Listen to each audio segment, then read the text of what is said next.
There's a very specific little shift that you may have noticed happens when you're near the ocean. Your breath slows down a little, your thoughts get quieter, and somehow, without trying, you just feel more like yourself again. And that's not just in your head, there's actual neuroscience behind it, and it's something that researchers call blue mind.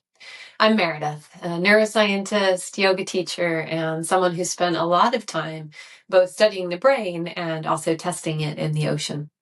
Today, I want to explore why being near water has such a powerful effect on your nervous system and how you can put that to good use in real life. I grew up in a small town called Lewis near the southeastern coast of England.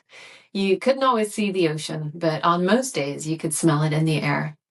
We would take these short drives out to the shore, where the coastline was rugged and wild, huge waves crashing against Pebble Beach, white cliffs rising up behind them. It was beautiful, but it wasn't soft or particularly soothing. You didn't turn your back on the water. When storms would roll in, we'd sometimes have to run to the car, watching the sky get darker over the sea and feeling this strange mix of awe and just a little bit of fear. Whenever I looked out at the ocean, something in my body would get very still. Not relaxed exactly, but just quieter, more attentive. And that's the feeling I now recognize as something deeper than just calm. There's actually a name for this state of mind. The marine biologist Wallace J. Nichols coined the term blue mind to describe this mildly meditative, deeply restorative state that our brains enter when we're around water.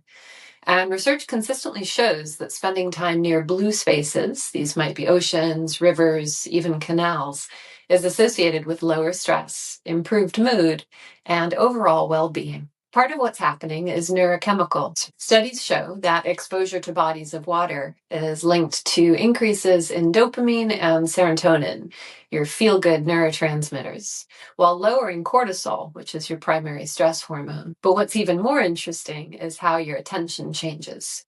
Water naturally draws your focus, but without effort.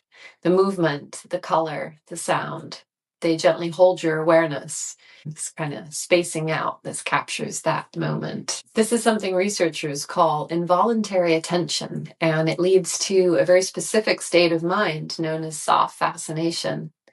If you've ever felt yourself softly staring out to sea, getting quiet, you've experienced this for yourself. And this matters because when your brain enters this state, it finally gets a break from effortful control. You're not forcing yourself to relax. You're not trying to focus. Your nervous system is just allowed to settle. In today's world of constant notifications, 24-hour news cycles, this is a rare and important thing. The good news is you don't need a full ocean retreat to experience this.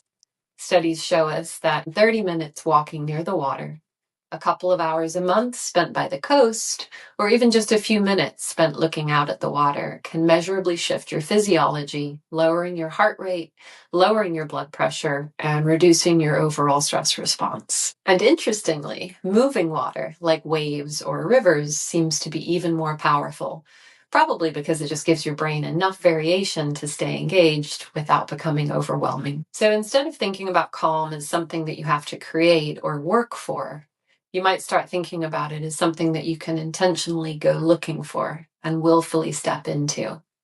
By changing your environment, by letting your attention be gently guided, by giving your nervous system the right kind of input. This is actually a big part of why I design my Wild Calm retreats the way that I do. It's not just around yoga or breath work, but around the place, because the environment itself does a big part of the work. If this resonated, you'll find more episodes like this here. Feel free to hit subscribe. And if you're curious what it feels like to really immerse yourself in soft fascination, perhaps experience the magic of blue mind yourself and walk away with some of these lasting benefits firsthand, I'll link a few things below. Be well.